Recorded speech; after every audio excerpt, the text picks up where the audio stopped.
Assalamualaikum warahmatullahi wabarakatuh. Di sini saya akan menjelaskan sedikit materi tentang bangunan hukum Islam di Indonesia. Yang pertama ada divine law dan man-made law sebagai teori hukum. Hukum Islam dikategorikan sebagai divine law karena aturan-aturan yang ada di dalamnya dibuat langsung oleh Tuhan untuk mengatur kehidupan manusia di dunia. Bila kita perhatikan, pengertian di atas betul-betul menempatkan hukum Islam sebagai entitas yang murni, bersifat top-down, dan melepaskan aspek-aspek historis sosiologisnya. Sebagaimana yang dapat kita pahami pula dari tujuan di bawah ini, yaitu konsep hukum menurut usul fiqh pada dasarnya terletak di atas pandangan bahwa hukum itu bersifat keagamaan. Sejak periode paling awal sejarah Islam, hukum telah dipandang sebagai keluar dan merupakan bagian dari syariah. Adapun syariah sebagaimana telah dijelaskan adalah pola tingkah laku manusia yang diatur oleh Allah Subhanahu wa taala. Konsep hukum seperti itu sejalan dengan pandangan bahwa hukum itu harus bersumber langsung atau tidak langsung dari wahyu Tuhan, yaitu Al-Qur'an, dan penjelasannya dari Nabi Muhammad SAW yang disebut sunnah. Bila kutipan di atas dikaitkan dengan politik, maka itulah yang disebut dengan nomokrasi negara Islam. Sifat nomokrasi negara Islam menunjukkan kepercayaan terhadap supremasi hukum suci yang menjadi sumber otoritas pemerintahan. Peraturan suci seperti secara inheren memiliki karakter supranatural dan yang luar biasa, atau supranatural and extraordinary karakter. Ikatan-ikatan penyautan antara agama dan negara dan supremasi hukum suci berasal dari kehendak Tuhan secara bersama-sama menegaskan kembali kewajiban setiap hamba untuk taat kepadanya. Menurut Kaduri, yaitu warga negara Islam adalah hamba Allah dan hukum-hukumnya adalah hukum suci. Karena ia berasal dari Allah Subhanahu wa taala, tidak diterapkan oleh manusia. Hukum suci seperti itu adalah pasti benar dan manusia hanya bisa mematuhi karena Allah Subhanahu wa taala lebih mengetahui dari otoritas maupun terhadap kebutuhan-kebutuhan hambanya. Dalam usaha menaati hukum, manusia menyadari akan tujuan-tujuan agamanya. Karena hukum dalam Islam memiliki karakter sebagai sebuah kewajiban religius. Pada waktu yang sama, ia juga memberikan dukungan politik bagi agama Islam.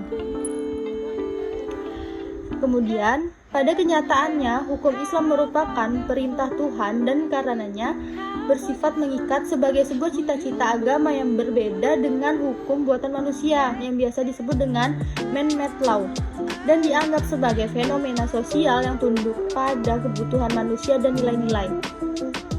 Karena alasan itulah, hukum dalam pandangan pemikir-pemikir muslim pada kenyataannya bukanlah termasuk kajian yang independen dan empiris.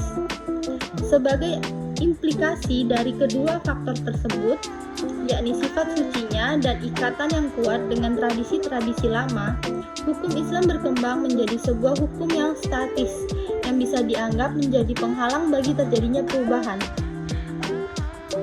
Kemudian yang kedua, yaitu perkembangan hukum Islam di Indonesia.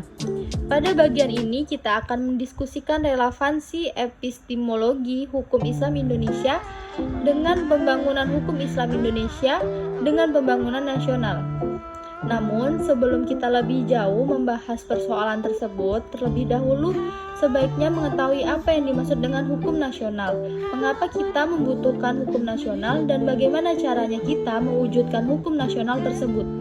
Melalui penjelasan terhadap aspek-aspek inilah kita akan mengetahui relevansi epistemologi hukum Islam dengan pembangunan hukum nasional.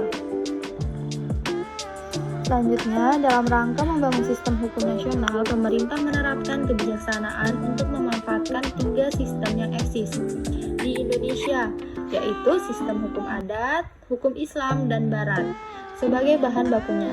Ketiga sistem hukum sangat berkontribusi dalam pembangunan hukum nasional. Tatanan hukum nasional Indonesia harus mengandung ciri. Yang pertama, berwawasan kebangsaan dan berwawasan Nusantara. Yang kedua, mampu mengakomodasi kesadaran hukum kelompok etnis, kedaerahan, dan keyakinan agama. Yang ketiga, sejauh mungkin berbentuk tertulis dan terunifikasi.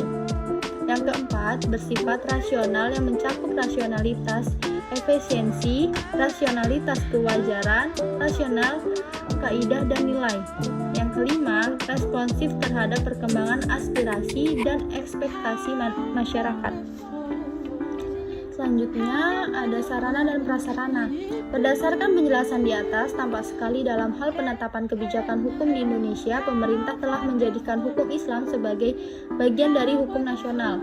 Kondisi seperti ini tidak semata-mata terjadi di Indonesia, tetapi terjadi pula di negara-negara berpenduduk Muslim, baik yang memiliki konstitusi Islam maupun yang tidak memilikinya. Sebagai sebuah sistem hukum atau bagian dari sebuah sistem hukum, ia mempunyai teks tertulis dalam bidang-bidang yang dicakupkan, memiliki lembaga peradilan sesuai tingkatan-tingkatan yang diperlukan, dan mempunyai alat penegak hukum untuk menjalankannya.